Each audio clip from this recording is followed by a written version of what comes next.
A very good morning to you and thank you for joining us. This is Atlantic Television Network and the program is called Atn Saturday, as featuring conversation on special interest topics. We cover news, events and stories with correspondent reporters' part opinions and stakeholders' analysis on the show. Now, the concept of the show is conversation between the anchor and guests about trending issues through an unscripted format conversation in the studios and virtual means. It runs from Chairman Untempt. On terrorism, Tinubu advocates stronger collaboration with FBI. Minimum wage, unrealistic wage recipe, recession.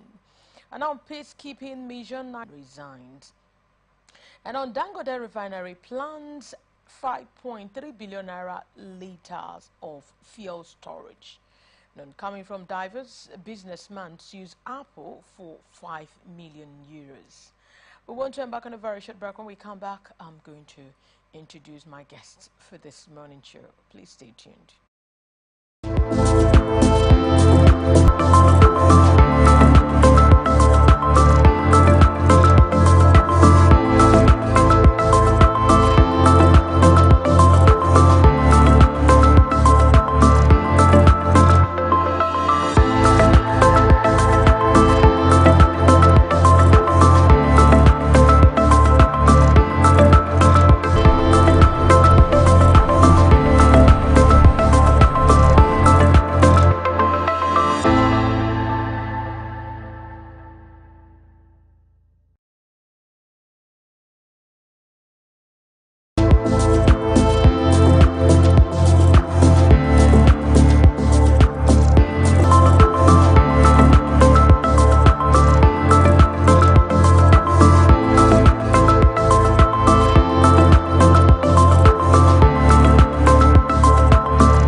Day in the month of June 2000. Zev Aliregwan Bane, he's a legal practitioner. So thank you so much for joining us. Thank you for having me.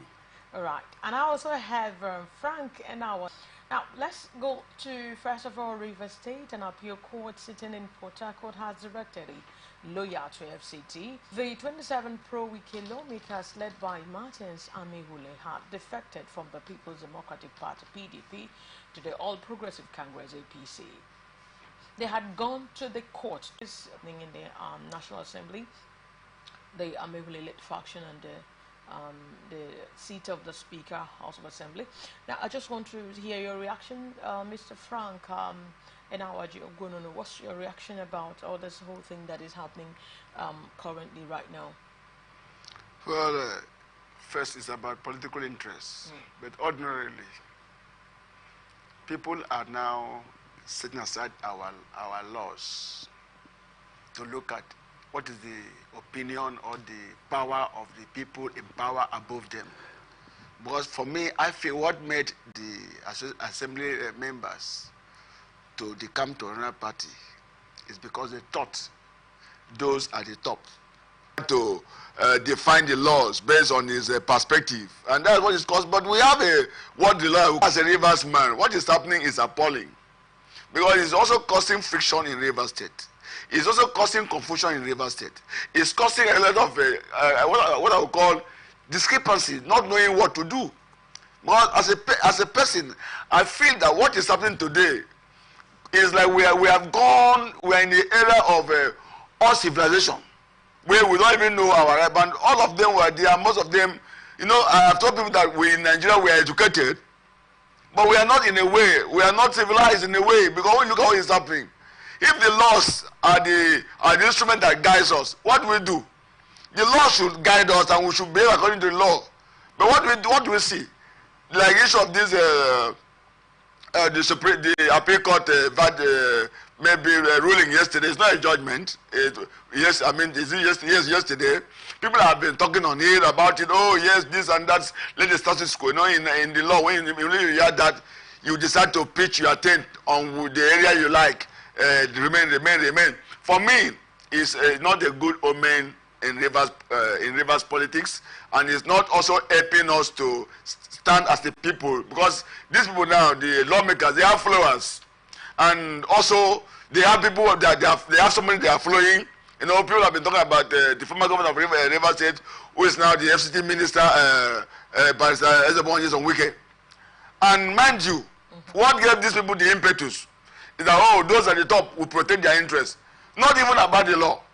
But by the time you go, well, we have had series of judgment made about River State before now. So some people will stand on there and say, look, by law, what they have done is against the constitution of Nigeria, and the quick coding constitution, it has happened. They have also made reference to what happened on those states. Oh, where some people decamped to another party and they lost their seats. But what is very clear, the issue is that what is happening in River State, is it something that will also encourage democracy? To my informed mind is no. Because now also this has also caused a kind of what I would call slow pace of governance in River State. A situation whereby we should have speedy movement of at least giving us what Nigerians call a dividend of democracy. And what you see today, we are talking about decampment, not one. Because like one of the judgment of about 2 weeks, a week ago, said no, there's no paper, their names are not in the register of APC. So you can see the judgment, how they are bamboozling Nigerians, or Rivers people about this issue of going to court. So for me, they say the temple of justice. This case, for me, it will go to Supreme Court. Then what I will see is that whether they will use the Constitution to judge, or they will use human opinion to judge that everybody can go anywhere. So for me, it's not a good development for me. And I pray that all of them, they were eating together. All of them, they were in the same party, PDP. Today we are discussing APC. We've heard how the APC caretaker chairman River State, who also asked the lawmakers of PDP, who defended to his fold to say, look, impeach the governor. The truth is that what is happening today is about politics, not about the interest of previous people. And I just pray that the law should take its course and address this so all of us will know where we belong. But as it is now, all what is coming from the court is giving people is causing apprehension. I'm not concerned by my little knowledge. Okay. So I just pray that this will be settled, like they have said. There will be a kind of proceeding on 28th of this month. Let us see where it will go, so that we not have go home and sleep. Okay, I believe that this issue has been a really cause for concern for all the persons in River State, and now we have a lawyer here. Barrister, I believe that you've been following the story for a long time. What can you make out of this? Thank you for having me once again. I will try as much as possible to make sure that I detach myself from politics. If I come here to tell you that I'm not a politician, I think I'm not telling you the right thing, because every individual, we're all political beings. You must make contribution, you must be a key player in the system for you to exactly contribute your quota in what is happening in our political space. Like my friend has just rightly pointed out, lawyers are not confused people. We are learned people. What happens is that it's our trade, and in our trade, you must apply the conditions or the requirements of the trade if you must go far in the legal practice. Having said that, I want to say that the matter, as I speak, is sub judice. It's still pending before Court of Appeal. And my profession, the ethics of my profession will not allow me to dive into the substantive issue before Court of Appeal. But at the moment, we've seen here that the court has already given them an order for them to maintain a status quo. Do you think that will be helpful in the political space? Yes. What Court of Appeal, what the learned Justice of Court of Appeal did yesterday was the right thing to do. Okay. But before I go into the status quo, the order the court gave yesterday. I was privileged to read the order, and in that order, the respondents, the 27 lawmakers, prayed the court that the court should grant. They have up to, if I can recall, 13 to 14 orders, prayers, but court magnanimously granted 1 to 4 and 7 of those prayers, and the other ones court did not touch on them, because in the wisdom of courts it will be touching on the substantive issue if court dive into that. But having said that, let me say that what is paramount at this point is the interest of Rivers people. That is what is paramount, and if we take our attention off the ball, we lose it.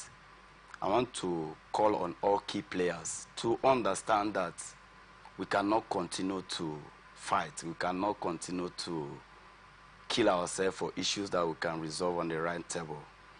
We are all politicians, I agree, but let us know that our first duty is to Rivers people, and the interest of Rivers people is very paramount. The dividend of democracy is important to us. We need it.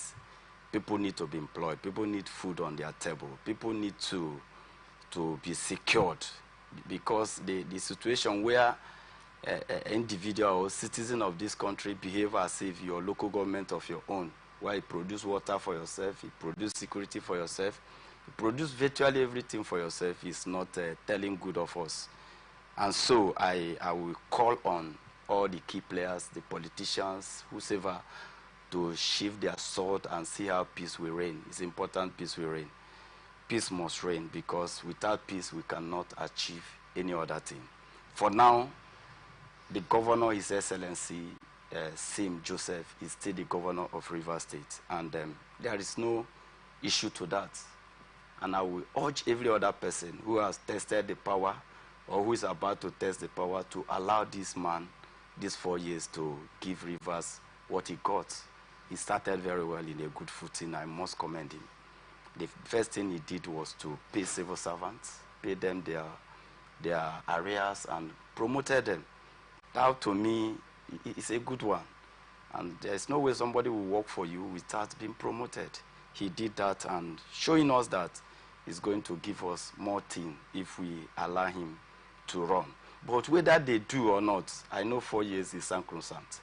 He's there for 4 years, and he's going to deliver for 4 years. Having said that, the learned justice of Court of Appeal yesterday said parties should maintain status quo. And like my brother said, he was trying to make a dispassionate remark against lawyers. And I tend not to agree with him, because it's just on the side you belong to as a lawyer. Okay. Wherever you belong to, you must have defense for your clients. You can't just go to court and cry and come back. You must put something before the justice for them to rule one way or the other. In the issue of status quo, it is established, it's elementary. Even those law students, they will tell you that status quo is the position you were before you came to court. And what is the position? The High Court of Rivers State, in their own judgment, did said that the parties, the seats has been declared vacant. And that is the position they were before they approached the upstairs, because they were not satisfied. And to my mind, what status quo mean in this position is the position, that very position of the High Court before they went to Court of Appeal. That is status quo. I think that's what the court meant by status quo. They should maintain it. All right.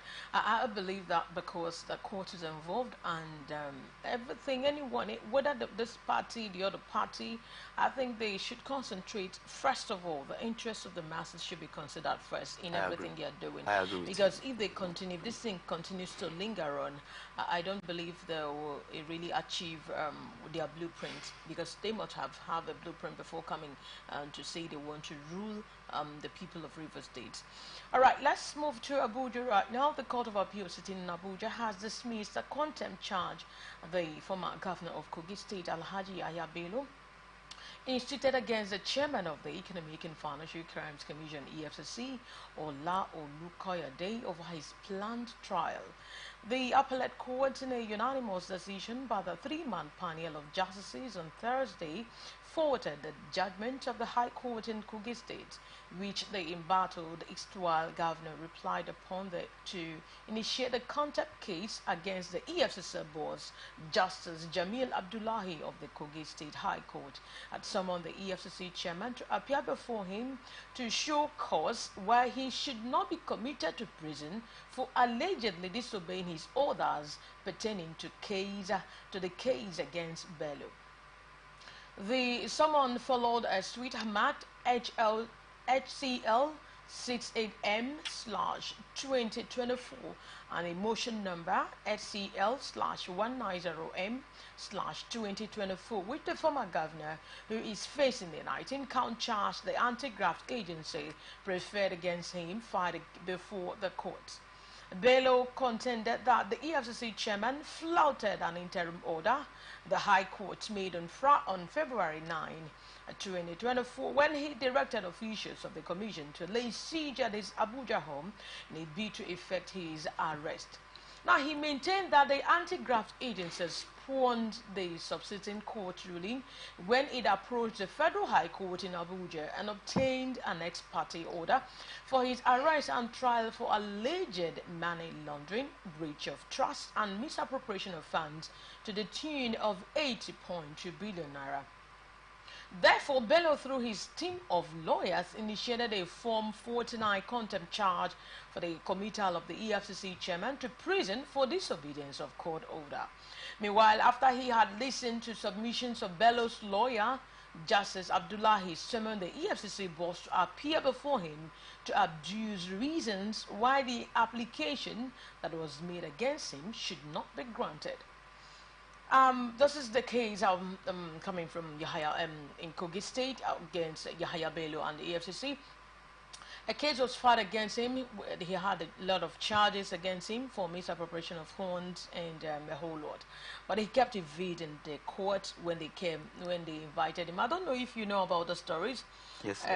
Mr. Frank Enawaji, I know you know about the stories of... I know about the story. Oh, okay. And so now, Yahya Bello of the EFCC, he's actually having this issue now with the EFCC chairman because he has already given them court order restraining him from coming. This man called Yahya Bello has been invited for several times to appear before the court and answer the count before him, if he's guilty or if he's not guilty, or he explained to the court. But he kept evading and kept. Now he's saying that the EFCC chairman should be punished for being disobedient to the court order. I still want to start with you. No, let me just go to the lawyer. Go to the lawyer. Let me go to the lawyer about this case of Yahya Bello. You know, he has been evading arrest and the court appearances for so many times. As a lawyer, what's your reaction to that? It's okay. He's just trying to play to gallery. That is to tell you how weak our institutions are in Nigeria. Okay. There are some persons who seems to be above the law, and which ordinarily is not the dictates of the law. The law, as I know, I was taught that the law is no respecter of any human being. Every other person should be under the law. What is playing out in Kogi State as respects to His Excellency Yahya Bello is not palatable. It's not what should be projected to the outside world.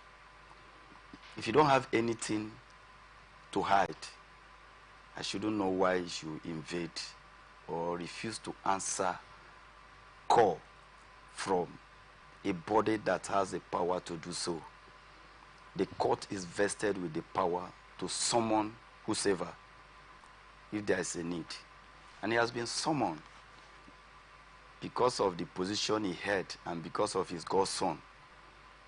They decided to use the instrumentality of the government, of the law, to pervert justice. But I will tell you that justice must prevail at the end of the day. Exactly. Now, Enawaji, we are all we are not legal practitioners, but now you've seen this case going on for a long time. against this Yahaya Bello. Now he's coming after the EFCC chairman. What can you say as an ordinary citizen? Because I believe a person of ordinary prudence will have something to say about this. But say ordinarily, the people have what it takes to change the legal system in Nigeria. Sorry. Okay. Sorry. The people, if something is coming out from the judiciary, and we are seeing that those things that are coming out are not helping the system, what do? We have seen in other countries where judges were sacked for abusing their positions. But here in Nigeria, what do? If it favors you, the home of the common man. When it doesn't favor you, you lambast judiciary because we play game with it. Ordinarily, like we discussed about it for yesterday, since the inception of EFCC, about 500 and something cases are in court, and only 3 cases had judgment. So what is the hope? And one thing we have seen in this part of the world is that you can kill people, you can steal everything, you can steal the public treasury. If the president has not beaten the drum for you to follow the person, you don't follow. So there's no independence of any agency of government that fights corruption. You can see what happened in US about 2, 3, 4 days ago. How the son of Joe Biden was convicted. There was a judgment against him. But yeah, it can happen in this country. It cannot happen. So the issue is that is our system. And like you've asked, you and me can change the system because if we find out that what is coming from the government, from the judiciary, from any arm of government is not palatable, the people can revolt. Can say, look, what is happening is not good. Can you change the narrative? But it's not about you being there. It's about the people. Like it's a disgrace to the public world. Like you can imagine about a month ago when there was a kind of public pronouncement. Oh, if you see him at the border, if you see him at the seat and that, and if you see all manner of publication against Yahaya Bello, by now you think that he would have been in the custody of any of the government agencies asking questions. But you can see today now, if that's not taken, EFCC will lose his grip and go home and sleep. No. I believe you heard what the legal practitioner said. He said that justice must prevail. I am telling you as a Nigerian. At the end of the day. Sorry, he's talking as a. See, I'm not a lawyer. Okay, do you? No, come. He's talking as a lawyer, like he just said here before now. He will protect his territory. Okay. But we are Nigerians. Okay, now do you think we have seen cases going to court? No, hold on. Do you think that he's going to go free?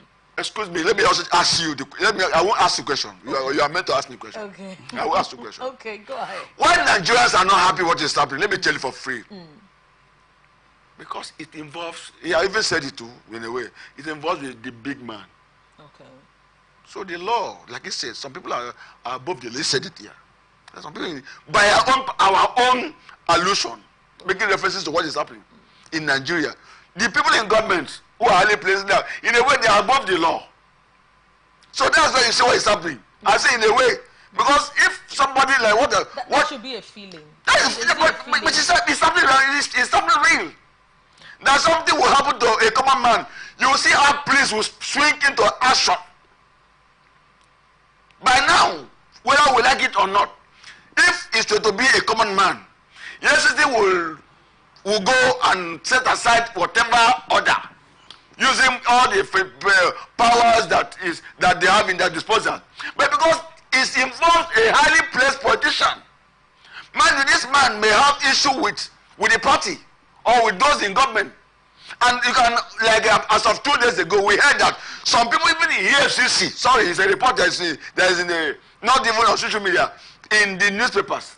There are some people, EFCC is complaining that some people in the EFCC are also colluding to fight in favor of Yahaya Bello. It's in the public domain. So the war, what is happening today is that become political war that will end also in maybe in jeopardy that will not help anybody to even have a feeling that EFCC is working. So for me, whatever that you are saying today, the laws are there. I'm not against the law. But when it comes to the common man, the law is very strict. You can see how the federal government changed the national anthem in the space of 25 hours. Now it comes to minimum wage. What are we saying? We saw heard recently that, some yesterday, that the National Assembly is saying that they should buy new jet for Mr. President and new jet for Vice President. Before you know, it will be done. But when it comes to the common man, what happens? They will tell you one story why you see the economy is harsh, things are bad, you calm down, but your number is too big, we can't cater for you. But the money meant for 5 persons can be used for 5 million Nigerians. Now we know very well. Sorry, can I come in? Okay, yes. My brother is trying to redirect the discussion, Okay. so that we should be focused and know where we are going to. We are talking about Koki, Yaya Bello, and EFCC. Exactly. It's about Nigeria. We are talking about, for now, we are talking about. It's about Nigeria. Exactly. Yaya Continue. Bello, I understand also where he's coming from. Okay. EFCC. Yeah. And in my preliminary statement, I did say that nobody is above the law. Exactly. Even if it does, even if it does look like, some person may act than they who can construe the act to mean that they are above the law. It is not in practice. In practice, not there. Yesterday I was listening to news, Okay. and they said that there is this traditional ruler in Rivers State that was arrested by the police as a result of petition made by retired a judge of Rivers State. Yes. They called him and arrested him. Ordinarily, he shouldn't be arrested because of his position. But the law will not be blindfolded when somebody has contravened the law. What we are saying is that... Who made the petition? What we are saying is that... Who made it? No, sorry, sir. Let me interrupt you. Who made the petition? Is he a common man? Let me finish. Let me finish. It's not a common man. Hear me out. Just hear me Come. Hear me out. Hear me out. Talk. What we are saying is that This country. the High Court in Kogi State made an order. Okay. And no matter how useless an order of court is, it must be obeyed. It's very important. Because the essence of law is that so that people will not take laws into their own hands. If I allow you to do it the way you intend, you may destroy the system, and at the end of it, only you will not suffer, every other person will suffer. So if the court in their wisdom have said that, look, stay put, he should not be arrested, what EFCC need to do at that point is to go to upstairs to challenge the decision of the court or the ruling of the court, to set it aside and before you affect the arrest on Yeye Bello. And for the court to give an order of contempt, court said, EFCC chairman, come and tell us why we must not imprison you or why we must not question your orders. And he came voluntarily, he was not forced. And they turned that order. So that is the point we are. And let us see what goes out from there. But the point is important for me to state here that the politicians, as we all know them, will stop at nothing to achieve whatever they want to achieve. Using what? We have a weak institution. We have a weak institution. I want to quote that weak. We are not that strong. I think we are evolving. We'll get a point where the system will be stronger than every other person. I pray we live to see that day where every person will be subjected to the rules of the law. But what I'm saying is that EFCC, Yaya Bello will not go scot-free. If at the end of it is found culpable, the law will take its course. That is my position. I believe what you just stated, because it's all about justice. Okay, Yeah. Once you're found culpable of a particular issue or count, you have to, go in for it. But let me make a point. You just say something here. Let me say something. I understand where you're coming from. When you say I'm going from the people. No, you said that that you read in a newspaper.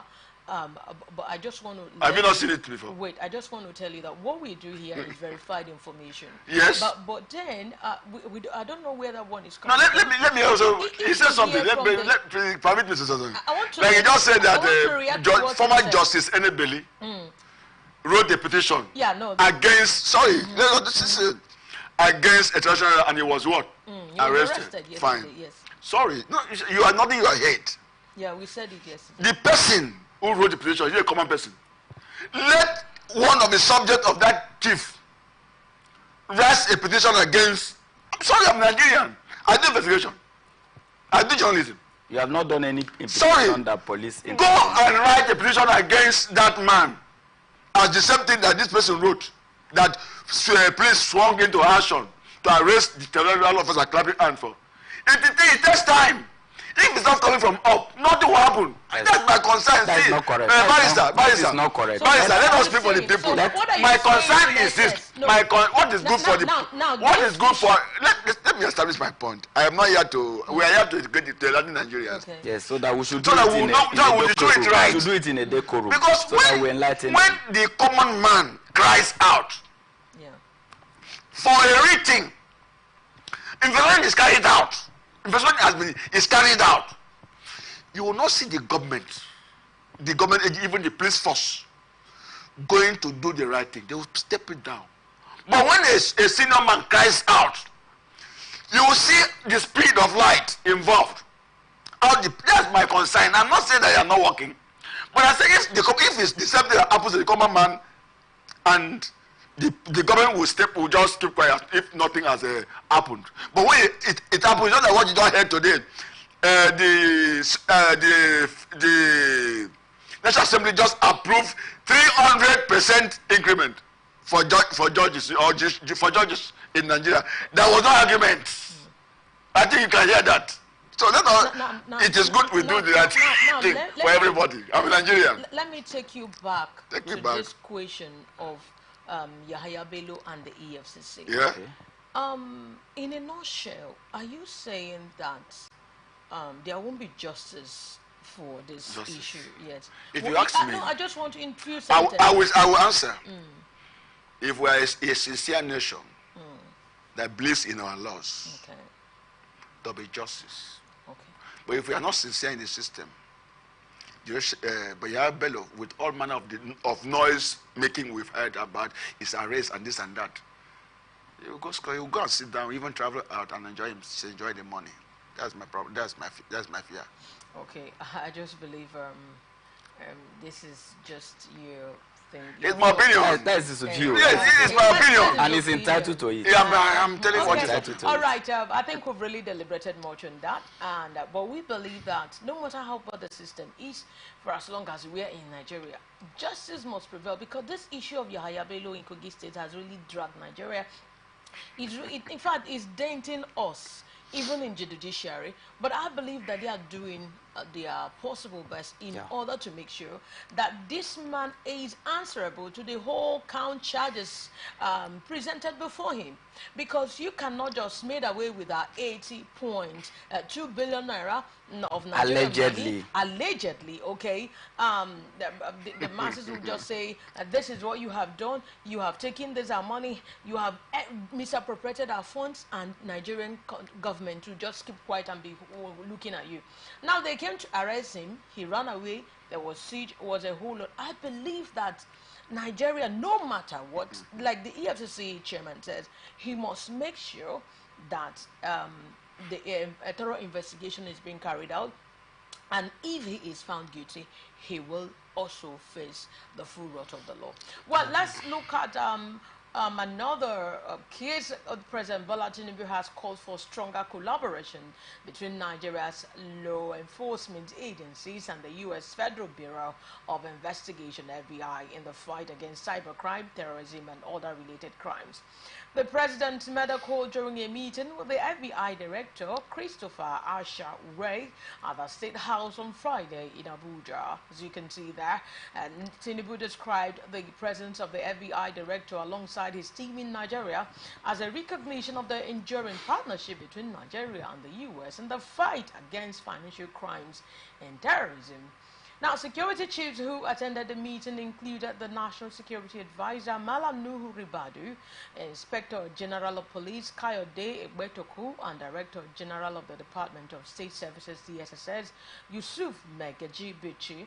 Also in attendance were the Chairman of the National Drug Law Enforcement Agency NDLEA Brigadier General Mohammed Buba Mawa, retired, and Chief of Defense Intelligence Agency DIA Major General Emmanuel Undia Deye, the Chairman of the Economic and Financial Crimes Commission EFCC Olani Peku Olukoyede, and the National Coordinator of the National Counter-Terrorism Center NCTC Major General Adamu Laka were also present. Tinubu said it was an honor for him to receive Ray, the leader of an organization that had demonstrated consistent procedural sophistication and a reputation for excellence over several years. Your visit, he said, conveys the importance of Nigeria and Nigerian partnership and the work of American law enforcement institutions and vice versa. For us, he said, it is a recognition of what stage we are at, who we are, and the level of interest both countries share in eliminating crimes locally and globally.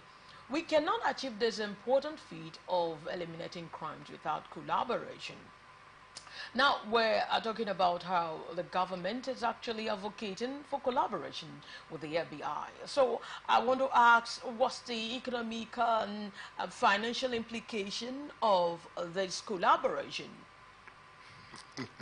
Are you asking me? No, I'm asking you, yes. Well, for me, it's obvious that Nigerian government cannot win the war on insecurity. Because if we are sincere, this would have been done before now. As we were discussing this morning, some Nigerians are in the hands of bandits, kidnappers, and ransom is being demanded, negotiated. That tells you that the war against insecurity is yet to be won by the Nigerian government. And so they need collaboration. There's nothing wrong with that. If you're not winning the battle, what do? You seek collaboration. But unfortunately, they have not told us. They have not told us that they have not won. They keep telling they are winning. But every day, Nigerians are being waylaid, kidnapped, ransom pay, like what happened within the week, about 500, 2 million, 6 motorcycle bought for bandit. I pray that this collaboration with FBI, FBI I like FBI since when I was a boy. They have not also gone down in their international security practice, even in America. We also have the CIA. These are two major U.S. Security agencies or personals that are living up to standard, unlike our own. Sorry. Today we have like just friction with this police are having friction with the military. It's so colorful. So how do you expect them to work in synergy? Remember, I tried to find out from you the economic implication of this. Yes, that if, for instance, but this is to help fight insecurity. Okay. It has economic implication. If, for instance, they are able to collaborate and subdue these security challenges, it means it will give room for economic development and peace of this country. Because as it is now, whether we believe it or not, farmers don't go to farm in some states. So it has high level of economic implication. If this collaboration can give us hope, okay, and also suppress the insurgencies in the north that is also coming back to this side. So for me, it has economic implication positively. If this bilateral agreement to fight can also be agreed and at least executed without any breach, it has economic implication, no doubt. Okay. Now that the federal government is actually seeking this collaboration with the FBI to fight terrorism and cybercrime, I want to ask you, what do you think is the political and diplomatic implications of this collaboration with the FBI? I'm coming to you, Barrister Ibani. The collaboration is a good one. Okay. I must tell you, it's a good one. But my worry is that I've not seen the political will to fight the insecurity in Nigeria. I've not seen it. It has lingered for quite a long time now. And it does appear to me that there is no political way to fight this war. And if we don't decide to fight the war, we cannot fight the war. Even if the best military bodies comes to Nigeria, without we doing our best, contributing our quota, we cannot win the war. It's very simple. And this call for rejigging our military apparatus, it's called for reappraisal, it called for reforming, if that would be the right word, so that we put the right people in right place to fight the war. Because I'm still wondering why this war is taking this long. Chief of Defense will come and tell us, the security advisor will come and tell us stories, but nothing is being done, nothing is being achieved about that. So it worries me, it pains me that nothing is happening. But this collaboration is a good one. If only they will give them the political support. Political support is very necessary for them to achieve whatever they want to achieve. Like of recent, people are clamoring for state policing. And I think this is the time for state policing. If you allow me to give you an example, what happened in my community last time, that is 4 years ago, when the small boys came up and were terrorizing everywhere, it got a point we set a security outfit, local vigilante. And before you knew it, the boys were chased out of the community. Some of them were arrested and taken to police for prosecution. That's the best way to handle the security situation in Nigeria. Allow the people to manage their own security, to be supervised by police body, to be supervised by every other person, so that we can achieve results. Because if you allow it for police officer, assuming somebody that is from Kogi coming to River State, what do you think the person will do in my community? They do not know the train, they cannot do anything. So why not allow the people to fight, to be recruited into, even if it is a security within the community, so that these people will fight the war and give them the backing of the law. For FBI, I agree with them. They can, at least they have gadgets, they have scientific gadgets, technology to fight this war. It's not a physical war. It's not like, what is it called now? Military land war. We are talking about using drones, using sophisticated weapons to target their spot and fish them out. Now, we are talking about that Nigeria doesn't have money. And now, what do you think will be the, what happens to foreign exchange in Nigeria? Because I think it involves money. Before you can collaborate with the FBI, I believe they are going to plunge in a whole lot of money. Okay. So what happens to our own foreign exchange here? When you say Nigeria don't have money, I don't understand. When they said that Nigeria, you know, a lot of persons are saying that now there's no money. Who? And you know, in Nigeria, there's money in Nigeria because of the economic situation in Nigeria. Okay, things are so hard. But I'm talking about now the way I'm trying to consider the financial implication of this collaboration. They can foot it. We can foot it. They can foot it. See, okay. I don't know if you should I talk. Go on. See, the truth is not like we just discussed the below 80 billion. That's what made public.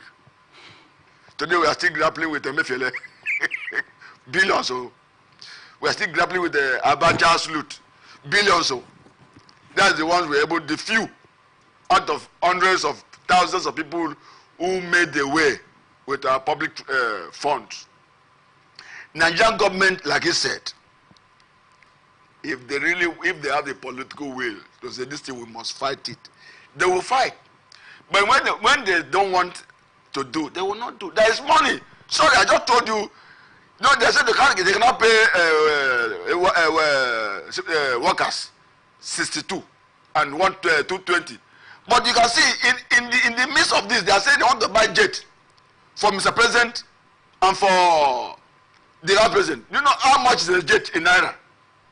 to buy a jet in naira. We're talking of billions of naira. It's not true. But so they can put the money, because this is what can also help the economy of Nigeria to grow.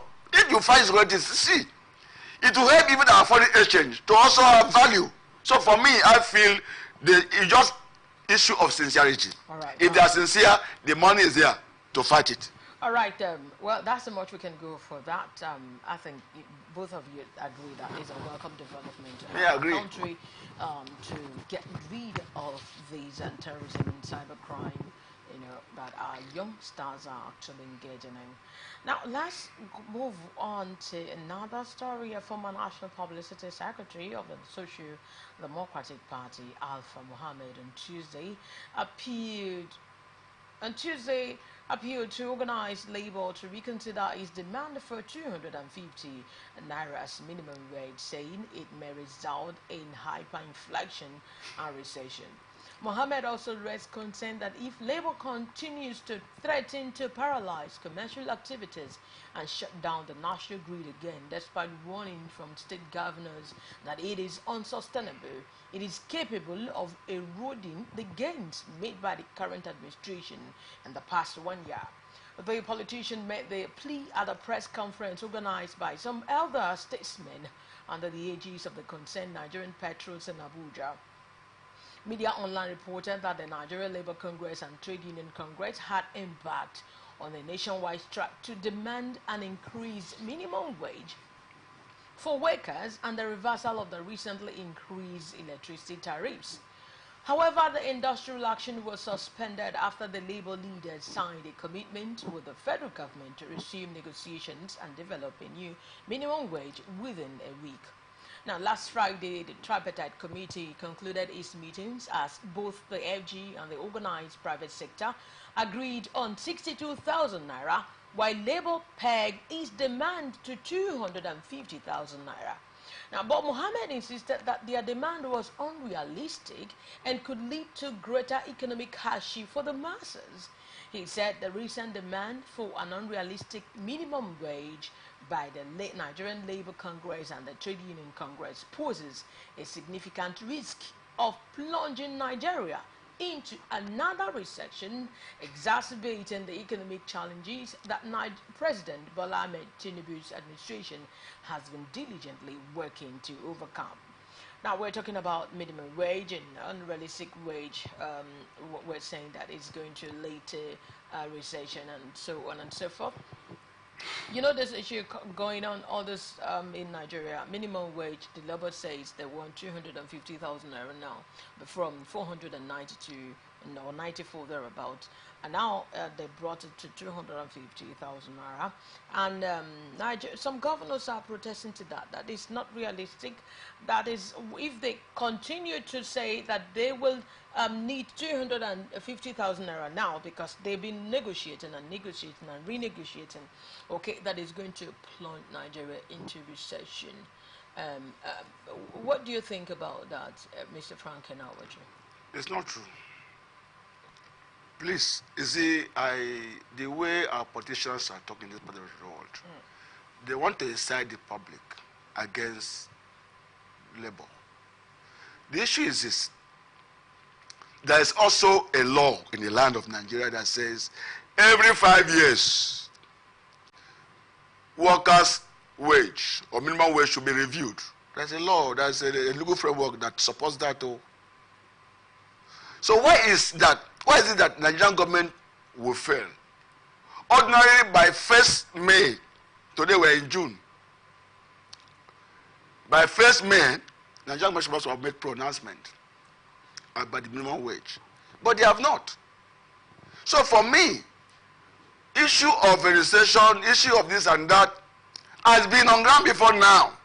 Mind you, these are people who are working for somebody. It's not for the entire people. It's not for the entire people. And people have also refused to see the aspect of, if workers are paid this money, the money goes to the market. They have refused to see that one.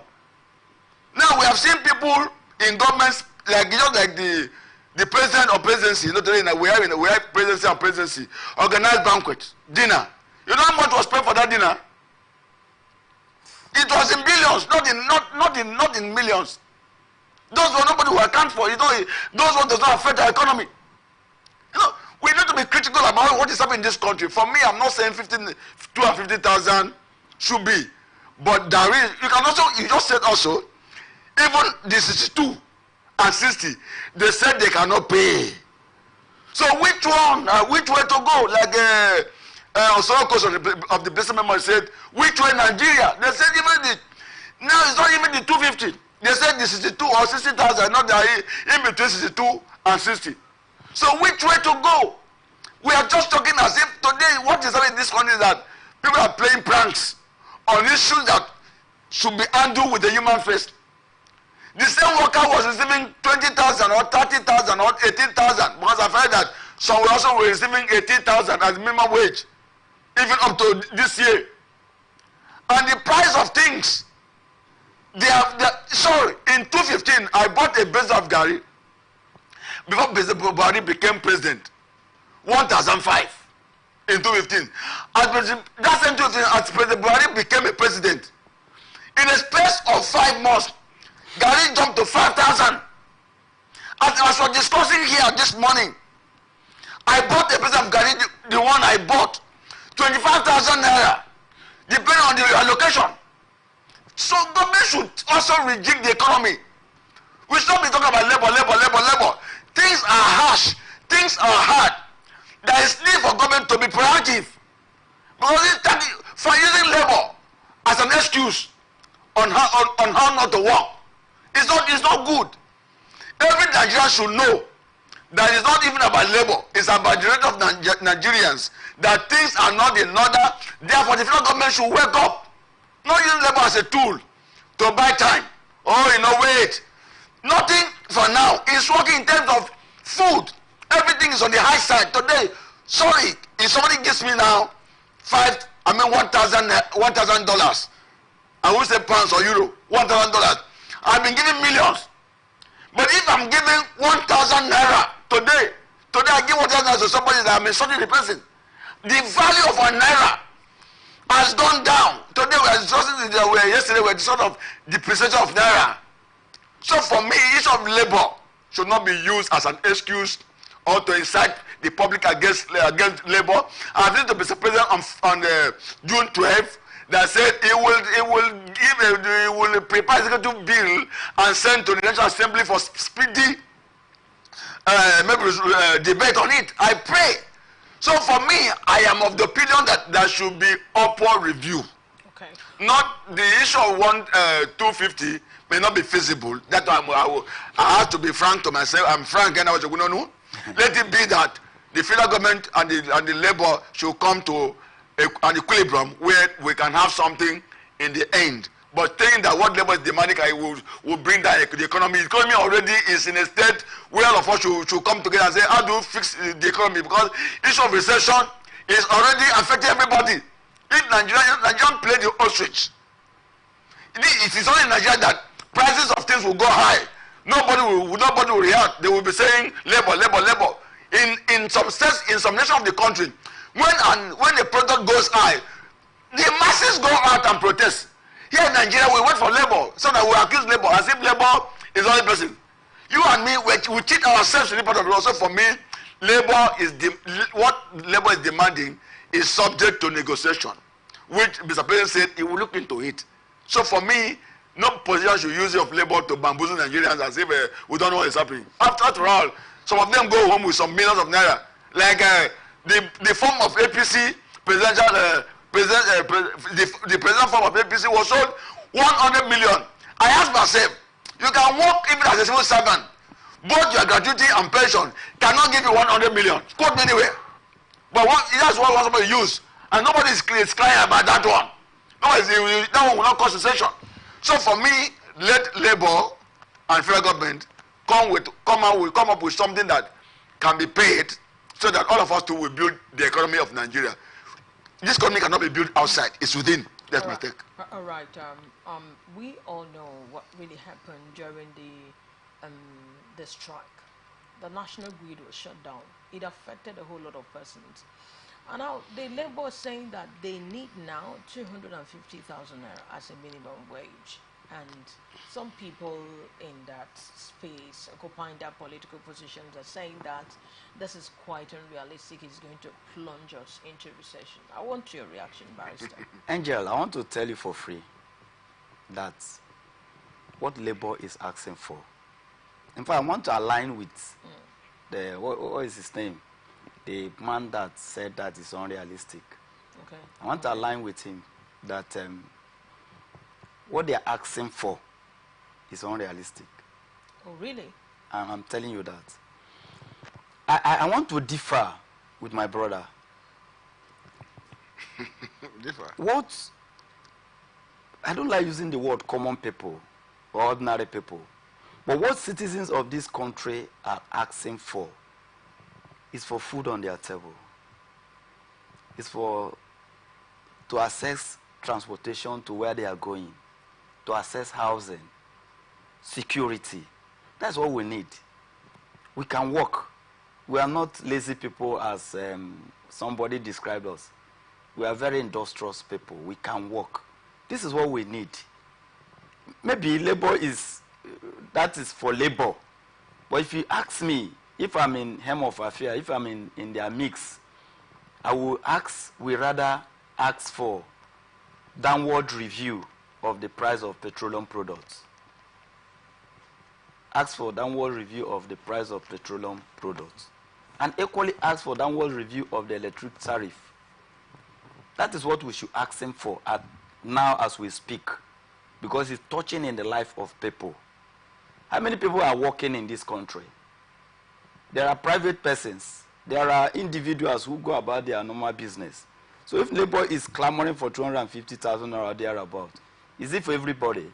And you know the implication of this wage. If the wage comes, you know the implication. The landlord, the market women, the transporters, all of them will definitely increase the goods. And our money will be useless. As I speak with you, our naira is, let me not use that word, worthless, but it cannot buy anything. So what is the need of having money when you cannot buy anything? The money is just as useless as anything.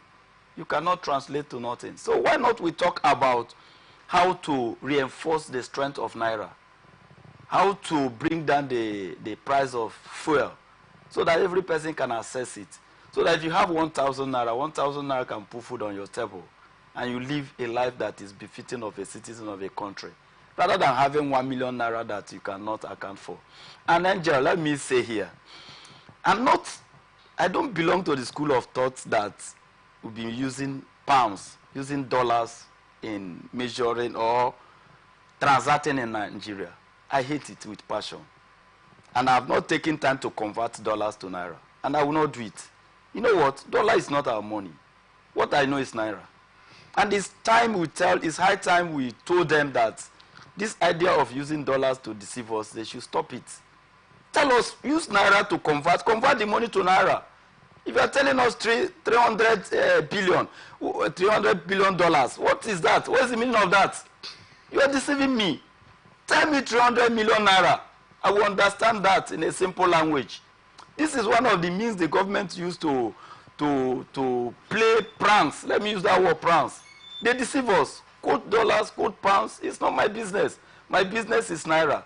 We need to do everything humanly possible to make sure that naira is stabilized. So that if you have 1 naira, you can buy something. As I speak with you, 50 naira is nothing. 100 naira is nothing in this economy. You cannot, the least town service you would take is 150, 200 naira. So what are we talking about, labor and 250,000 naira? For me, let them agitate for the reduction of the fuel price. That is the strike I will join. Let them tell us that the tariff is high. That is the strike I will join. And let me tell them too, next time if they want to go on strike, they should leave the national grid. It's important. Don't go there, please. It touches on the life of people. There are people that are in private business. You know, to do business in this country is not easy. To buy diesel, to buy fuel, it's not easy. So the little that we can get from the national grid, they should please allow it so that we enjoy it. It was hectic. It was terrible. I will not support that, and I will condemn it in the strongest of terms. They should please avoid national grid, whatever they are doing, so that they will allow us. We have gotten enough in this country. People are going through pains. I must tell you, people are suffering. We don't just stay here and talk. They are in Abuja, they are in what is it called, our house, River State government house, enjoying. People don't know what ordinary persons are passing in the street. So let them allow us be. What we need from them is give us good roads, give us electricity, give us security, then allow us to do what we can do. With this, we can take care of ourselves. But they don't do that.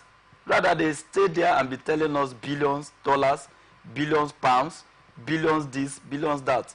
Let them please learn how to use Naira so that we can stabilize Naira and work with what we have. So that when you have 50 Naira, you know that 50 Naira can put food on your table. For me, 250,000 Naira, 100,000 Naira is unrealistic. They cannot pay. The government cannot pay. There are some states in this country that are poor that cannot foot that bill. So let us not put them in tight corner. Better still, they can put wages on residual list, not being exclusive list of federal government, so that each state can negotiate with their workers on what they can pay. This idea of making it be central is, to me, to my view, is not correct. Let them put it in exclusive, in the residual concurrent list, thank you, so that state government can negotiate with her workforce and agree on what they are going to pay. I think that's the best way to go. There are some laws, there are some powers of federal government that need to be decentralized so that the state can take charge, even the local government, so that they begin to talk with people and know what is visible and what they can pay within their reach. And not federal government sit down there and make laws, you are sending bills, and this bill you're sending, how are you sure that the states will be able to comply with the laws? So let them not force let them not force it on the throat of state government. That's my view. Let Labour step down. The money is too much, and it's making our money to be worthless and useless on a daily basis. All right. I believe that these discussions and negotiations have been prolonged for a long time between the Labour and the federal government. In fact, this is a time for them to really come to terms and agreement with the way forward. Because if not, I believe that Labour will also carry out their threats of going on strike. And this strike will also affect every other person, every sector.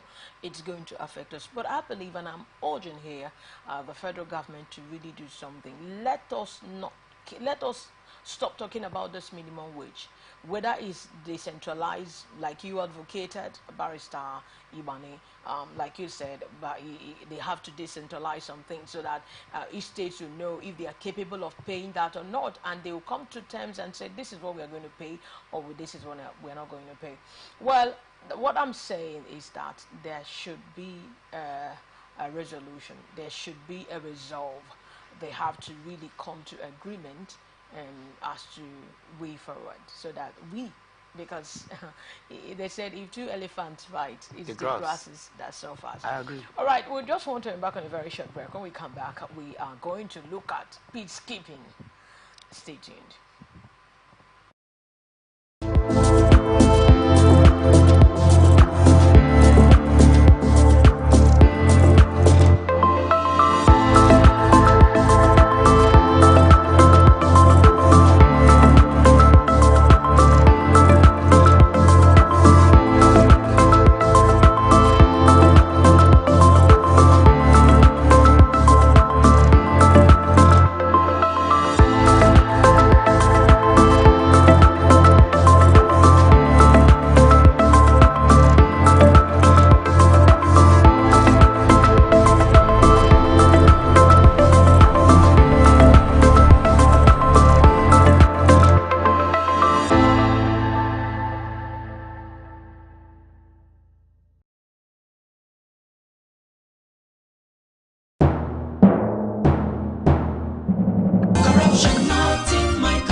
just dey vote for government, but we no get good governance. At all. Roads so e no dey, light o usai, the infrastructure nko e come turn to be forbidden fruit for the city. Corruption, spoil everything.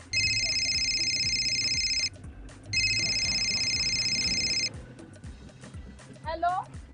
Hello, madam. Good afternoon. Good afternoon. My name is Mrs. Ayeni. I am calling from the Ministry of Humanitarian Affairs. Okay. Okay, I've been expecting your call. Madam, remove this your phone from loudspeaker. No vex, now my phone be like that. Hello? Are you there? I hear, I'm hearing you. Yes. We saw a copy of your invoice for computers, printers, and laptops. Yes. Are you working on them now? Ma, the prices you quoted are way too high now. Madam, sorry, please don't cost. We found the laptop you said is 1.8 million naira for 600,000 naira. Hello?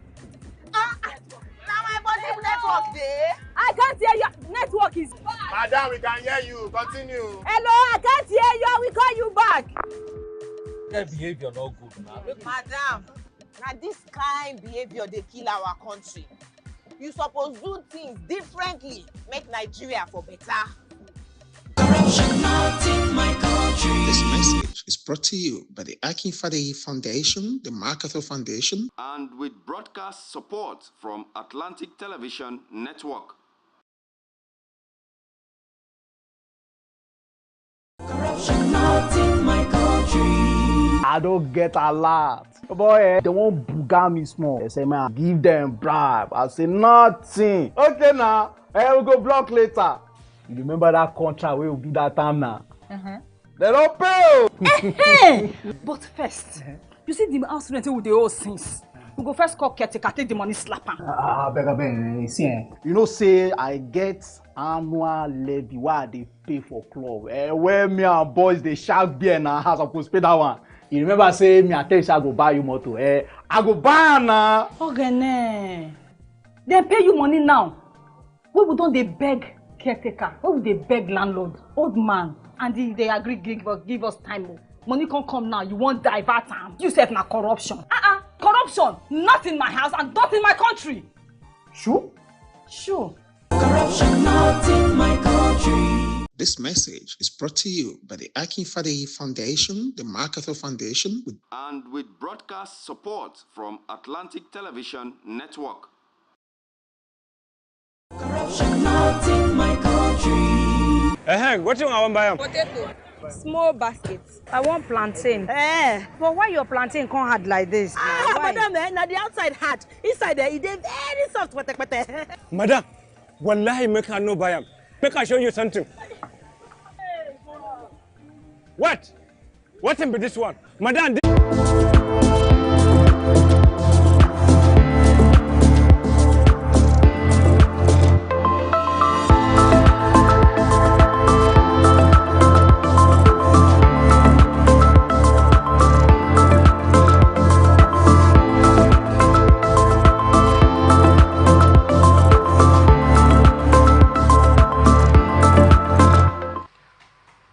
We're glad to have you back on Atlantic Television Network, Atn Saturday. In case you are just tuning in right now, you are watching Atn Saturday on Atlantic Television Network. With me here is Barrister Joseph Elirigwa Ebani and Mr. Frank. All right, let's move on to other stories here. We've really dissected so many stories. The armed forces of Nigeria on Friday announced the deployment of 197 personnel for the peacekeeping mission in the Gambia. This is despite the insecurity surge raging across Nigeria with heightening cases of banditry, terrorism and kidnapping. The Chief of Operations, Nigerian Army Major General Boniface St-John, disclosed the deployment in Jaji, Kaduna State at the graduation of troops of Nigerian Company 9 Economic Community of West African States Mission and the Gambia ECOMIG. The news agency of Nigeria reports that the 197 troops began pre-deployment training PDT on May 4 at Martin Luther Agwai International Leadership and Peacekeeping Center, Georgia, Kaduna State. According to him, the PDT is in line with the commitment of the Chief of Army Staff, Lieutenant General Tarud Labaja, and the Armed Forces of Nigeria in deploying quality peacekeepers in support of international peace and security. He said that the training had equipped them with the necessary tactical skills and knowledge required for peace support operations. It has prepared you for the protection of civilians and the accomplishment of assigned tasks under the OCOMIG mandate, he said. You have learned the importance of teamwork, leadership, and cultural sensitivity, as well as other factors that would ensure your success in the mission area. You have been trained in the latest techniques and procedures for maintaining peace and stability in a complex environment and instilled with the values of discipline, respect for human rights, and compassion for the people you are going out there to protect. Your mission comes at a critical time as the Gambia faces a period of uncertainty and instability, he said. Okay, according to him, the country's political crisis has affected the lives of many innocent civilians, and their presence will sustain the existing peace and stability to the region. He said your role is crucial in maintaining peace, protecting lives, and promoting sustainable development, he said. Sanjin charged the troops to uphold the highest standards of professionalism, discipline, and respect for human rights. He advised them to adhere strictly to the ECOWAS mandate, which guides your mission, and ensure that your actions align with the principles of peace, stability, and human rights. Now, as you can see there, now I just want to come to you, Barrister Joseph Ebani. What do you think are the pros and cons of this? Well, Nigeria is always playing big brother Africa. We have done that severally to countries in Africa. The one that will readily come to mind is South Africa. We play big brothers Africa. We support them, especially Nigeria championing the sub-region organization. But my worry is there are so many issues, security issues in the country as I speak with you. Taking off 197 of our gallant soldiers for a peacekeeping in Gambia, while we are battling and wrestling with insecurity here and there, to me, I don't think it's a good decision at this right time. Because they should have deployed that 197 to northeast and northwest to fight terrorism, rather than taking them off to Gambia. For now, ordinarily, it would have been a welcome development if Nigeria does not have the challenges of security as we have right away. I wouldn't have been bothered about it. I would have always supported it. But they tell us that we lack manpower, that the military lacks manpower. And the manpower you are telling us we lack is the same military you are deploying to go and for peacekeeping. I don't know the rationale behind that, but for me, it's not a good one, because you cannot move from Abuja to Kaduna freely. You cannot even move from Abuja to Enugu freely. You cannot even move Abuja to Ondo freely without security challenges on our highways. Why then do you remove these persons for a peacekeeping in Gambia? They should have concentrated in fighting our internal security, making sure that the citizens of this country breathe a fresh air, so that we can go about our normal business and interact. Like we just mentioned earlier on this program, there's food scarcity in this country. And one of the reasons for that food scarcity in the country is because the what do I call them? The terrorists or what are other names? There are fashion names for them. The bandits. Yes, so we'll call them anything. Haram, all of them. No, we are not in the era of Boko Haram any longer because they have stylishly taken off Boko Haram. Yes, man. We are dealing with herdsmen, bandits, have terrorized the farmers, and have not allowed the farmers to concentrate. And that is one of the reasons, that is why we are having shortage of food in the country. Why not they concentrate, especially in Benue, so that the farmers can go back to farm and produce, and we enjoy ourselves rather than taking them up to Gambia. Now, when I was discussing this issue with someone, and the person said, yeah, of course, there is a security issue in Nigeria, but it's going to enhance the national prestige of Nigeria. How true is that? National prestige, national prestige. When it comes to Nigeria and Africa, we don't need prestige because we are big brother, just as I said, big brother Africa. We are the head. Yes. Despite the economic challenges, despite the political maneuvering, despite the lack of political wills from our leaders, we are still, and I think we remain the big brother Africa. We need not to buttress it the more. At this particular point in time, let us take prestige out of it. You must build your house. If your house is on fire, you cannot be chasing rats.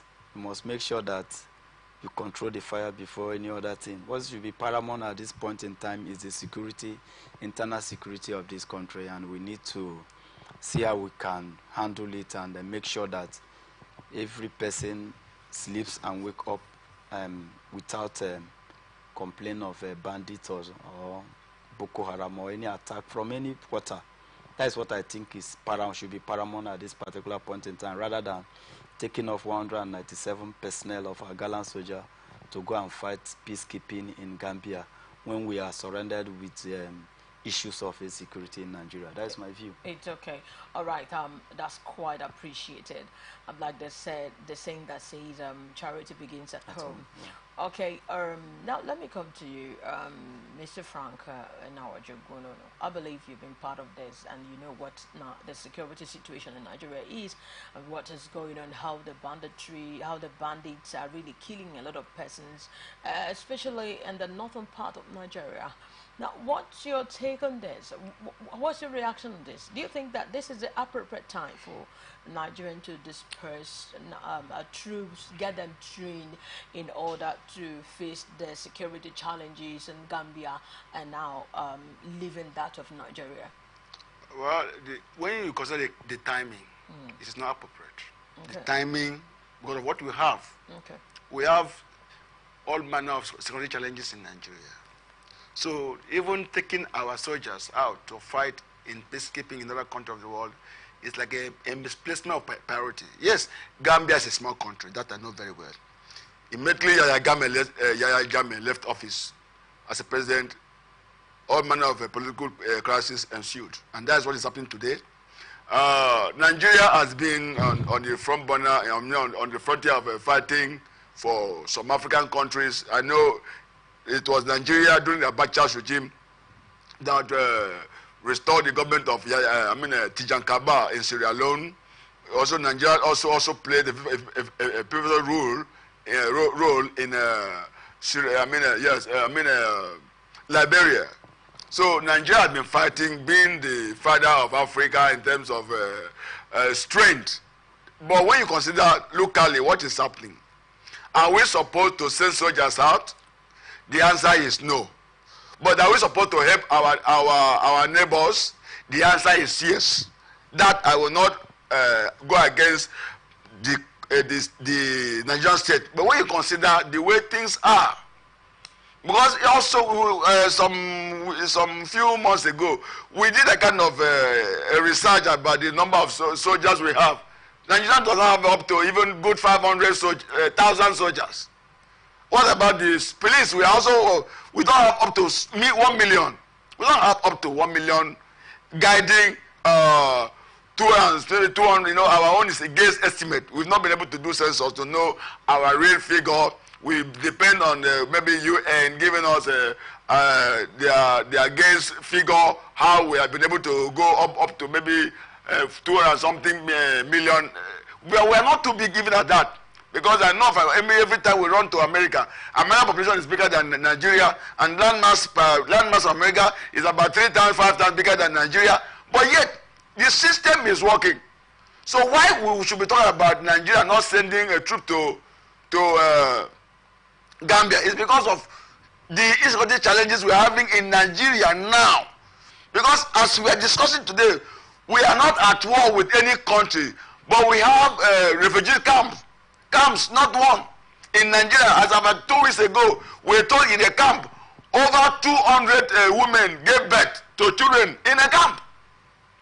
So, are we actually safe to send our soldiers out when we have Nigerians who are refugees in their country? So you can imagine the critical situation. So for me, our leaders should also think otherwise, because mind you, it's our funding. To send we are saying we don't have money. We are sending troops. Okay. For you to cater for the troops is money. I know they are going to help a sister country. Right. It's a good one, but please, we also need to rejig our security system to be able to solve our teething problems, which is also causing us to cry when we don't need to cry. That's my take on it. All right. We all agreed that this is not the right time for Nigeria to deploy troops outside Nigeria to help Gambian people because of the fact that we are facing security challenges in the country more than ever. Okay, so I believe that those who are watching and those and the political the individuals who are really taking the hem of affairs in Nigeria, I believe that they are really going to do something about it. They have to really have a rethink of pushing our troops outside, in as much as they call us giant of Africa. We have been helping them to fight crimes. We have been helping them to fight even in peacekeeping. But I believe, like we all agree, that this is not actually the right time. Okay, let's look at what is happening. The former National Vice Chairman Northwest of the All Progressive Congress, Salihu Lukman, has resigned from the ruling party. The former APC National Working Committee member made this known in a statement he issued in Abuja on Wednesday titled APC and the Future of Nigerian Democracy, Letter to Selected APC Leaders. He said the reason for his resignation was based on the lack of internal democracy and the inability of the party leadership to allow the much needed reforms within the party. Lukman said he had gone back to the trenches to work with committed Nigerians who are interested in the survival and development of democracy in the nation. He said, given all these, it is possible to remain in APC if at all President Tinubu will allow internal reform in the party to return to its founding vision, which as it is very remote. But my reality now in the party is that my membership has been rendered useless and there is no need for me to continue to impose myself. I have therefore gone back to the trenches and will try to work with all committed Nigerians who agree and subscribe to the goal of actively campaigning for the survival and the development of democracy in Nigeria, Lukman said. Lukman, who failed to disclose the party he will be joining ahead of the 2037 elections, stated that a strong democracy with a functioning political parties is possible in the country. Now, I want to look at what do you think is the implication of Lukman being a very strong person in the party? What can you make out of it, Barrister? And he said he has tendered his resignation and no one knows which party now he wants to join. What's the implication there? You see, in Nigerian politics, yes, in fact, our politicians in the first place yes, do not join political parties based on their conviction and ideology. And so, when a purpose is not known, abuse, they say, is always inevitable. In Western world, before you join a political party, you must have studied the political ideology, the manifesto of the party. If the manifesto of the party is in tandem with your aspiration or what you think you want to achieve, you will join the political party in the first place. So that anything that happens therein, you will not go about complaining, because from beginning, you've studied their manifesto and you know that their manifesto, you are comfortable with their manifesto. Lookman, just like every other Nigerian, just like what is happening in River State. Some persons will resign in the morning, and then in the evening they will come back to tell you that they never resigned. I cannot fix it. And that is to tell you how loose or how weak the structure is, and our quest for power have taken us to. So for Lookman, I wouldn't want to take him very seriously. Maybe he has been skinned out from the political arrangement and he cannot fit in very well, so he'd have decided to vote out. And if you must ask, for him to have taken that decision, he did not take that decision overnight. He have sat down, consulted widely, and ordinarily he should come up to tell you that, look, I'm going to so-so party because this party ideologies fits my own ideology. But he has kept it to his chest. He has not disclosed the party is going to. So let us watch out and see. But he's moving. I think will not affect the structure of APC, will not affect APC. But the reason why he's moving, if actually that is the reason, I want to align with him. We need to work on the internal mechanism of political party. Because what happens in this country, once it favors you, it's okay. But once it does not favor you, you cry wolves. So let us learn to play by the rules of the game. Let us learn to respect rules. Let us not use our position to pervert the internal mechanism of the party. Let us follow it rigidly so that at the end of it, every person will be better for us. Why I say this is, if people are given opportunity to vie for elective position, if people are allowed to contest, given fair playing ground, some of the problems we have in the political system, we will not have them. But because there is imposition, there is a manipulation of the system, people tend to go in because they have this godfather issue, somebody that will push you in. And once you go there, you cannot fit in well because, one, you will be loyal to your godfather before that of political party. For the internal mechanism, I think is something worth doing. Because in all the political parties in Nigeria, I don't think there's any party that has an internal political mechanism where every person is given the free hand or to work within the rules of the game. In Western world, they conduct world elections, world congresses from the world. People will vote to the local government, to the state. But in this country, there are some world congresses, before you even hear about it, they have concluded the world congresses, telling you that our internal mechanism, political internal mechanism is not effective. For Lookman, he's living, I wish him well. I'm not a member of APC. I'm not speaking as their spokesperson, but what I am saying is that in Nigeria, we feel that our interest is always far and above that of political party. And once our interest is not being protected, we vote out and we come with any other reason that will suit us. Okay. Mr. Frank, do you think that this is going to affect the party in any way? Well, I don't know his spread. Okay. It may have a spread that can affect the party. If it doesn't have a spread, it will have nothing to do with the party. We have seen people resigning from the party, yet the party will still win the election. But what I want to say is defection is about his own selfish interest. That I will say it. It's not in the mainstream now. You know, some people are in the party, they are not in the mainstream of the party enjoying the, the goodies of the party.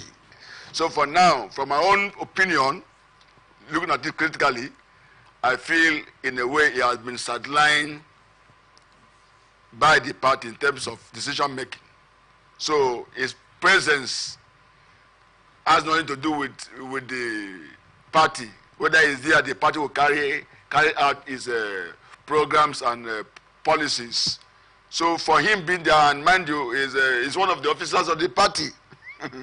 But as it is, he is not recognized. So based on his interest, he has to lead the party to see how to form alliance. Because definitely he's a politician. He's studying why he refused to tell us where he's going to. He's trying to also see how we will have soft landing. At least for now, we have Labour and we have PDP. At least today, we cannot forget Labour in a way. He may go to Labour. Today, in the east of Nigeria, Labour has produced at least more than 5 federal lawmakers. For the first time in the east of Nigeria, 5, more than that also. But considering what is happening in this country, our politics are jumping, it has become an incessant exodus, where moving from one party to the other is something that we are celebrating. It shows how immature our political system is. Like I'm sorry, sometimes I make reference to America. Are you aware we have more than 2,000 political parties in America? We have more than that. But they are like soft landing for Republicans and Democrats. When it comes to national election, you only hear of 2 political parties. You think they don't look up in the election in America? They do.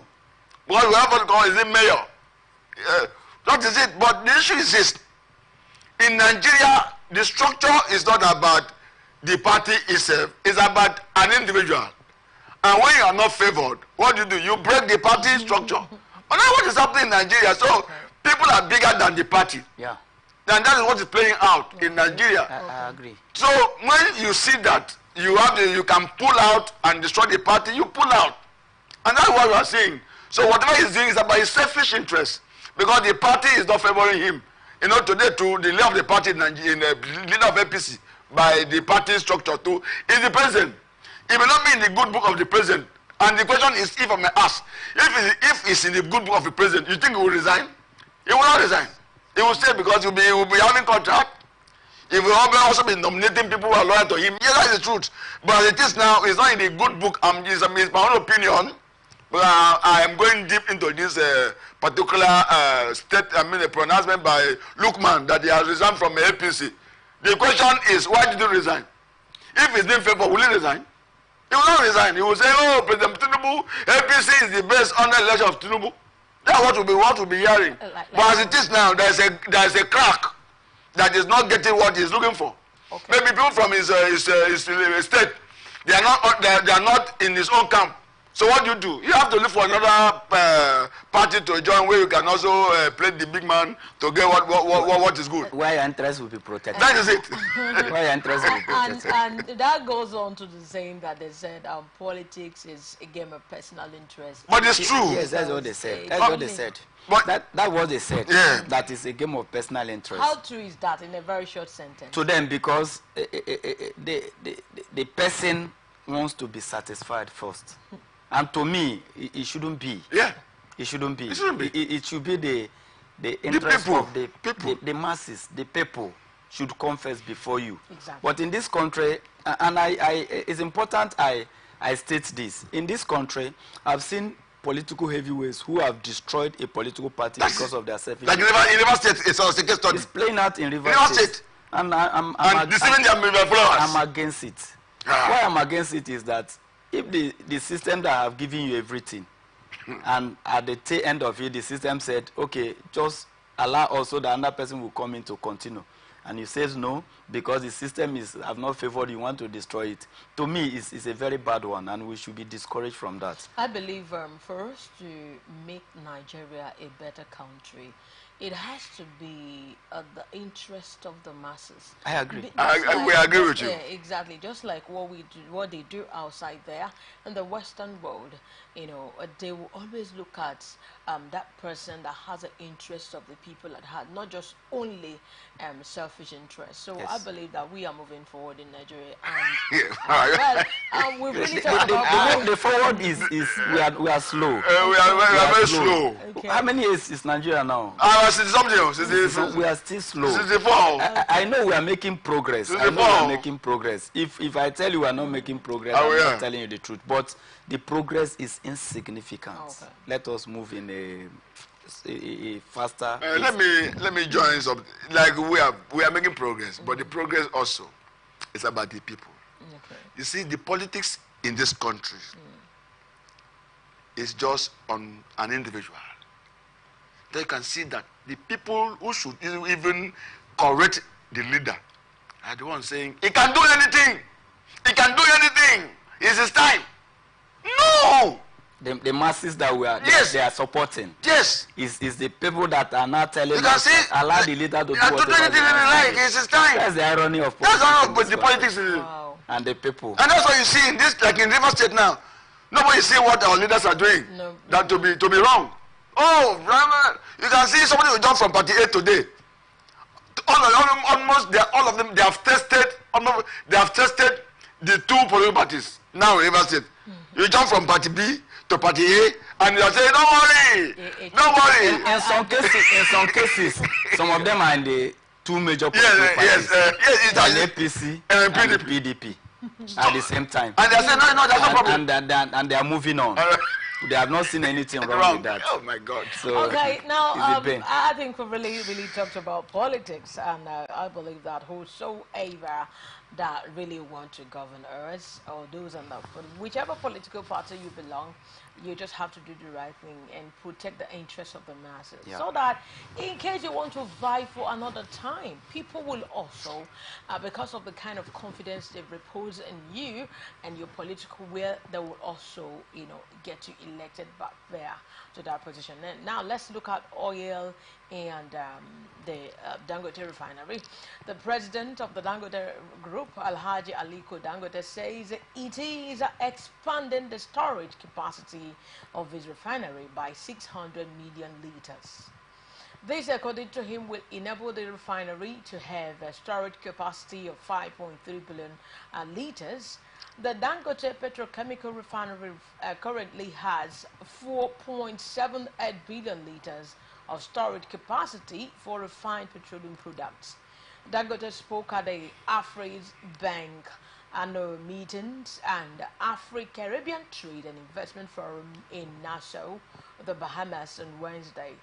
The billionaire alleged that international oil companies refused to sell crude oil to his refinery because they did not want him to succeed. Asked to speak on whether or not his refinery will crash the pump price of petrol, which currently sells at around 700 naira per liter, Dangote gave no affirmative answer, but he quickly recounted how the price of diesel fell from 1,700 naira to 1,200 naira when his diesel flooded the market. The issue of gasoline is certainly a different issue.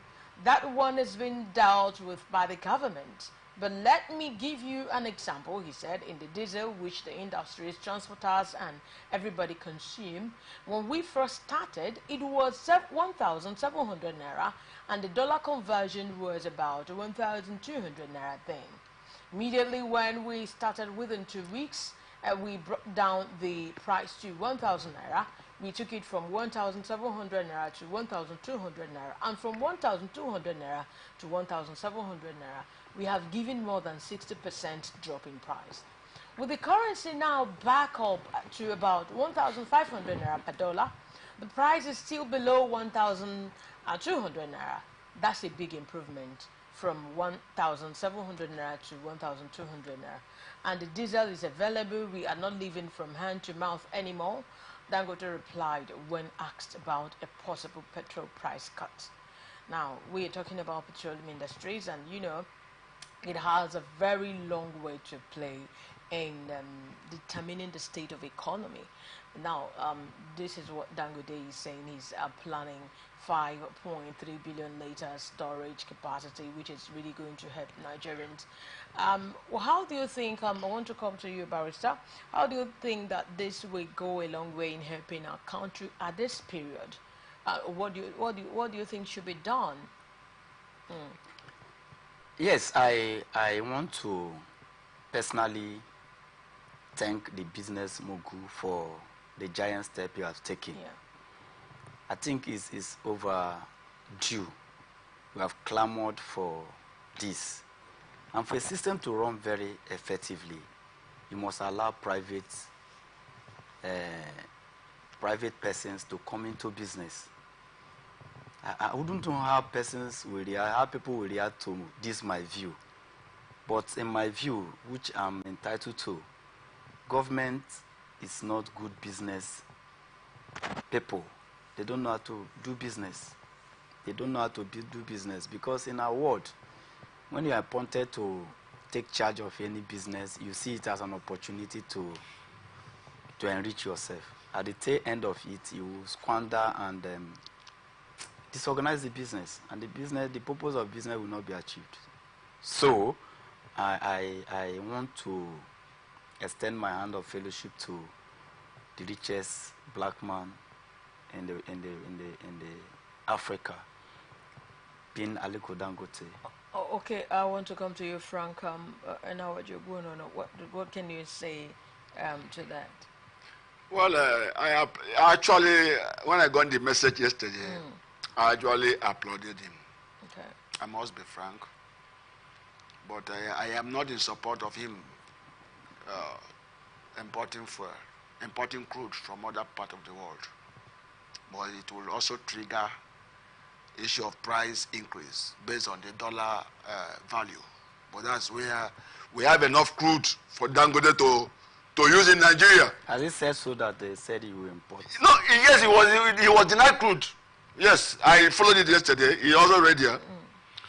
You also read here. Go ahead. He was denied crude. I wasn't in support of him when this issue broke out about 2 weeks ago, that they were buying crude from even America. No. So I didn't support that view. Okay. We have enough crude oil in our aircraft. Forget about the issue of fear. There are so many undiscovered crude oil deposits in Nigeria, both onshore and offshore. I'm a Nigerian. I'm a rivers man to the core. Even in my place, Anthony, we have enough that we are here to see. So what I'm going to say, Dangote has done better. But the issue, he also disclosed to me as of yesterday also that we don't have reserve in Nigeria. But what he's trying to do now will also give us a kind of a leverage where issue of panic buying will be brought under control. But what is also leading way to panic buying is when there's no reserve. So trying to upgrade is a good one. For me, I pray. But he also promised that by July 10th or thereabout, he will also refine an issue of crude that will bring out petrol, because there's no petrol. What you call PMS in his refinery as of an initial production. Okay. It was maybe diesel and aviation gas. But now that you include diesel and gasoline, PMS is a good one, which in a way too, it will bring down the price. There's nothing to fear about. The moment this Dangote refineries begins to refine crude oil that will bring out PMS, it will automatically, in a way, like it's also explained, when the argument came, you can see ordinarily, without an argument, price of diesel came down. So for me, I say kudos to him. God bless him. But let the Nigerian government, let me also tell him, Barrister, you say the government is not a good businessman, in your opinion. They are. See, the truth is that in this country, whatever that is producing money in this country today that we are seeing is the effort, the business by government, in your military administration. So, all of us want to run to Dubai. Dubai is not a country. The policy and programs of business in businesses in Dubai is organized, is put forward by the government. And I want to pray that the government of United Arab Emirates, let the federal government of Nigeria go into business and be honest. The problem is that many of us are not, many government people are not honest in handling government establishment that can create revenue for the government. Look at it, like I just mentioned, the issue of Ajakuta steel industry. Okay, if the government is sincere and be prompt, issue of all this moribund industry or industries in the country can be addressed. But people are not, like the Minister of Aviation, my friend Festus Kayamo, was angry when some leaders in government, political leaders in government, don't pay toll, but they allow the common man to pay toll. And what are you doing? You are running down the government. So for me, what Dangote is doing is a good one. I applaud him. Let him also bring down the price of petroleum products in Nigeria, and let Port Harcourt refinery also. We are discussing hardship, but that Port Harcourt refineries and Warri and can now begin to work. Everything can be brought under control. There can be crash of price of goods and services in Nigeria. Okay. That's my take on it. Oh, okay. I believe that this Dangote refinery will go a long way in helping Nigerians. It will. But, as a matter of fact, I'm also urging our own indigenous refinery, like the ones in Port Harcourt and elsewhere, let it keep. For as long as it's working, we're going to have a good number of boats, crude oil, PMS, AGOs in quantum, and it will be reduced. Not even talking about reducing it from 1,700 naira to 1,200. The masses are suffering. People are struggling. Yeah. We are crying out loud. Okay, well, that's the much we can take for today. Because I wanted us to look at the stories coming from one businessman who sued Apple for 5 million euro. Because they believe that they violated his privacy. Well, this is a story of a man. He's a business mogul. He said he deleted he wrote his messages and deleted it, okay? And later the wife came and discovered this particular message. And you know what this man did? I want to wrap up with this one. The man had to sue the Apple and then divorce his wife. That is just an infringer of privacy. They actually made him to lose his wife and so on and so forth. Okay, so I believe that I don't know what the jury would say about that, because they've really he has already sued them for 5 million euro. But in a short sentence, just in a one sentence, what can you say about that? Do you think it's really right for him to sue Apple for that infringement of right? Yeah, the law is there. Okay. Yes, that's why you have gone to court in the first place. Okay. Just allow court to expand the law the more. Okay. That's the beauty of law. All right, well, that's the much we can take for today, for this morning on Atn Saturday. You can stay connected on Atn socials and follow and like our page. We are on Twitter, on Atlantic TV Net, on Facebook and on YouTube. On Atlantic Television Network, we are also on Instagram and on TikTok on Atlantic TV Network 1. You can watch us live on StarTimes on channel 194. We are on website on atlanticnetwork.tv. Our app is ATN Live. We are on YouTube. We are on Facebook on Atlantic Television Network. ATN Saturday, we provide the right narrative in news narration. Peace and unity are the pathways to progress. I want to thank my guest this morning, Barrister Joseph Eleringwa Ibani. Thank you so very much for coming. Thank you. I appreciate your presence. Thank you for having me. And right. On a final note, I want to say that all the key players in Rivers politics shall allow peace to reign. Okay. All right. I also want to thank you, Frank Enawaji Ogwonono, for coming. Let's support Governor Sim to succeed.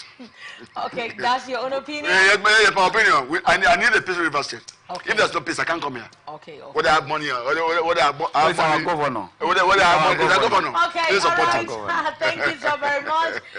We must really support the ruling party so that we achieve peace, like we always end. Peace and unity are always a pathways to progress. Without peace, we cannot achieve anything. My name is Angelique Kinjel on the social media. Please stay tuned for the rest of our programs.